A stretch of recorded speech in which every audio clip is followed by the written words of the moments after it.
ایران کا اسرائیل پر ایک اور بڑا حملہ، تل ابیب اور حیفا پر میزائل اور ڈرون داغے گئے۔ ایرانی میڈیا کا کہنا ہے اسرائیل نے ملکی دفاع کی خاطر کاری ضرب لگانے پر مجبور کر دیا۔ تازہ حملے فلسطین کے ان علاقوں میں کیے گئے جہاں اسرائیل قابض ہے۔ اسرائیل نے اپنے شہریوں کو محفوظ مقامات پر منتقل ہونے کی ہدایت کر دی۔ اسرائیلی میڈیا کے مطابق ایرانی حملے سے حیفا میں پاور اسٹیشن تباہ ہو گیا۔ خطرے کے پیش نظر تمام ریفائنریز بند کر دی گئیں۔ 3 ملازم ہلاک ہو گئے۔ ایران نے سائبر حملے میں 14 لائیو پروگرام کے دوران مبینہ طور پر ہیک کر لیا۔ ایران نے اسرائیلی شہریوں کے موبائل فونز کو بھی نشانہ بنایا۔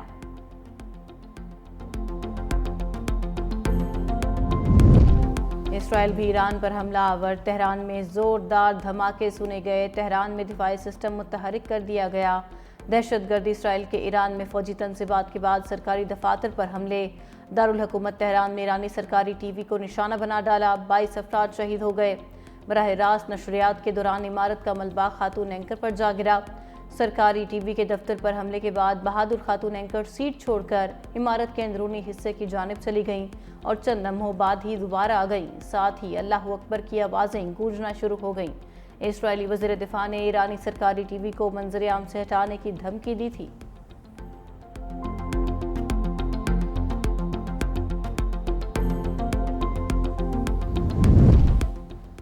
اسرائیل کی مجھے بچاؤ کی دی دہائی پر ٹرمپ نے کینیڈا سے دوڑ لگا دی۔ G7 اجلاس چھوڑ کر واشنگٹن روانہ، کہا کچھ خاص وجوہات کے باعث جلد واپسی ہو رہی ہے۔ امریکی صدر نے سچویشن روم میں اہم اجلاس بھی بلا لیا۔ ڈونلڈ ٹرمپ کی ایرانی شہریوں کو تہران سے انخلاء کی دھمکی، کہا سب تہران سے نکل جائیں۔ ایران کو معاہدہ سائن کر دینا چاہیے تھا۔ یہ بہت افسوسناک اور انسانی جانوں کا ضیاع ہے۔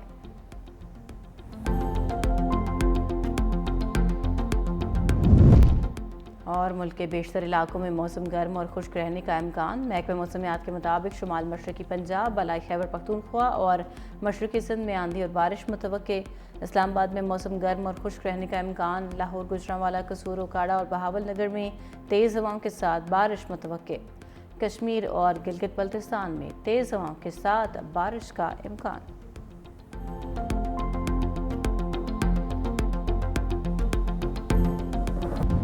ایران اسرائیل جنگ پر پاکستان سے متعلق خبر فیک نیوز قرار، نائب وزیر اعظم اسحاق ڈار کی وضاحت۔ سینٹ میں اظہار خیال کرتے ہوئے کہا ہمارا نیوکلیئر پروگرام ہماری اپنی حفاظت کے لیے ہے۔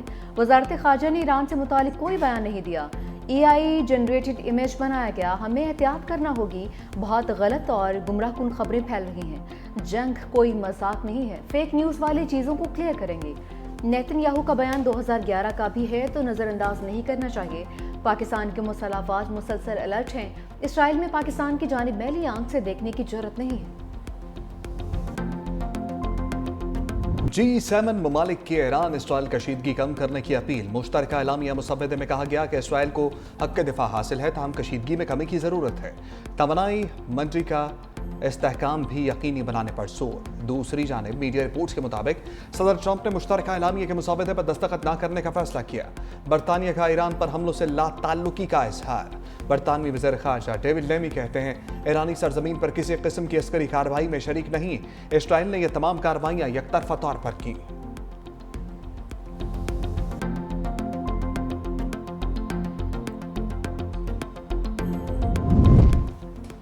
ایرانی سپریم لیڈر کا قتل کرنے کا آپشن کھلا ہے۔ سفاک نیتن یاہو کی دھمکی، کہا کہ آیت اللہ خامنئی کا قتل تنازع کو بڑھائے گا بلکہ ختم کرے گا۔ ایرانی نیوکلیئر سائنسدانوں کو مار کر ہٹلر کی ٹیم تباہ کی۔ اسرائیلی حملے تنازع بڑھائیں گے نہیں، کم کریں گے۔ ہمیں صرف اپنے نہیں بلکہ امریکہ کے بھی دشمن سے لڑ رہے ہیں۔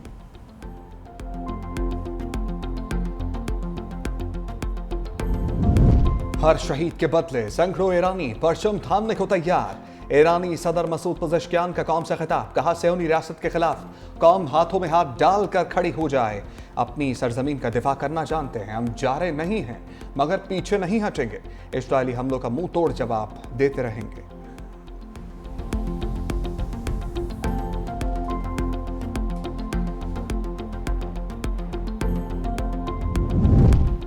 ایرانی صدر کی پارلیمنٹ میں پاکستانی حمایت پر تعریف مسعود پزشکیان نے خطاب میں کہا کہ آج دنیا بالخصوص پاکستان ہمارے ساتھ کھڑا ہے۔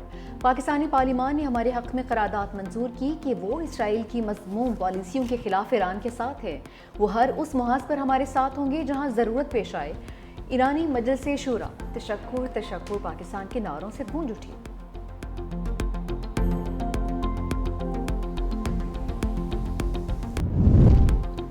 اقوام متحدہ کی سلامتی کونسل میں ایران کی بھرپور حمایت کی۔ وزیر اعظم کا عزم، کہا حملے اقوام متحدہ چارٹر اور عالمی قوانین کی مکمل خلاف ورزی ہیں۔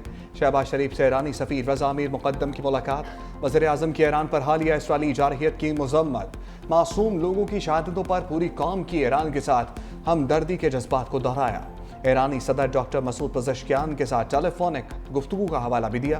پاکستان کی ایران اور اس کے عوام کے ساتھ یکجہتی کا اظہار۔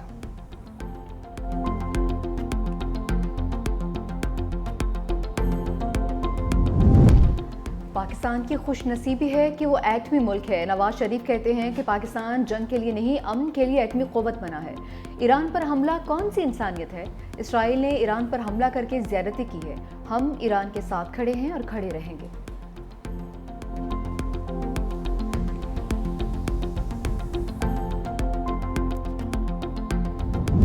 روسی صدر پیوٹن اور ترک ہم منصب کے درمیان ٹیلی فونک رابطہ۔ دونوں رہنماؤں نے اتفاق کیا کہ اسرائیل کا ایران پر طاقت کا استعمال ناقابل قبول ہے۔ تنازع کے سیاسی اور سفارتی حل کے سوا کوئی راستہ نہیں۔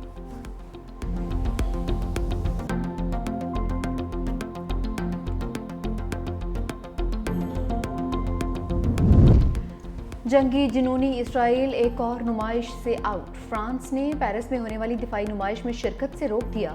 اسرائیلی پویلین کے ارد گرد دیواریں کھڑی کر کے چھپا دیا گیا۔ فرانسیسی اقدام سے اسرائیل سیکھ پا۔ اسرائیلی وزارت دفاع کے ڈائریکٹر نے کہا، فرانس اسرائیل کے ساتھ امتیازی سلوک کر رہا ہے۔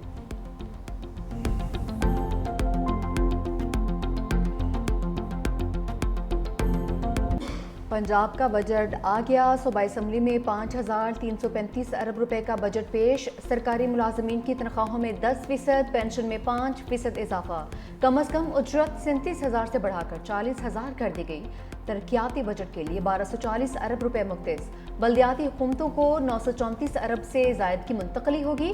تعلیم کے بجٹ میں 21% سے زائد اضافہ، 812 ارب مقرر۔ صحت کے بجٹ کے لیے 630 ارب روپے سے زائد کی تجویز۔ زراعت کے لیے 129.8 ارب۔ ٹیکس وصولیوں کا ہدف 524 ارب سے زائد۔ کابینہ اجلاس سے خطاب میں وزیر اعلیٰ پنجاب مریم نواز نے کہا کہ پنجاب میں ایک بھی نیا ٹیکس نہ لگانے پر خوشی ہے۔ بڑے ترقیاتی فنڈز کے باوجود کوئی مالیاتی اسکینڈل سامنے نہیں آیا۔ پنجاب اسمبلی میں بجٹ اجلاس کے دوران ہنگامہ آرائی۔ اپوزیشن ارکان کا اسپیکر کے ڈائس کا گھیراؤ۔ حکومت کے خلاف شدید نعرے بازی۔ حکومتی ارکان کا مریم مریم کے نعروں سے اپوزیشن کو جواب۔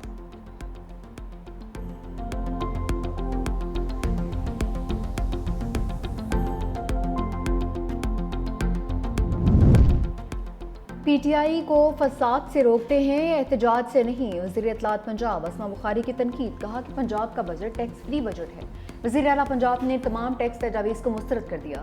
صوبے کے عوام کو بجٹ میں زیادہ سے زیادہ ریلیف کی فراہمی مریم نواز کا ویژن ہے۔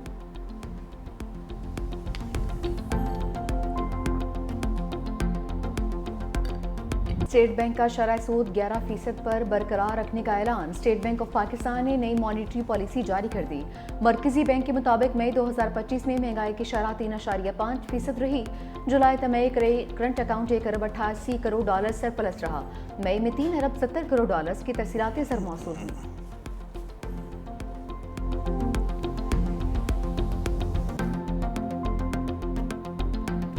عبدالقادر پٹیل نے نان فائلرز پر بنی میمز کی پٹاری کھول دی۔ قومی اسمبلی میں بجٹ کے دوران حکومتی پالیسی پر تنزیہ جملے، کہا نان فائلر سے متعلق فائنانس بل میں کچھ چیزیں لکھنا بھول گئے۔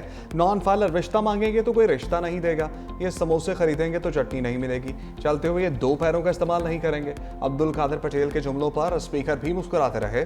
حکومت پر بھی کڑی تنقید کی، کہا GDP 1.5% سے کسی صورت زیادہ نہیں۔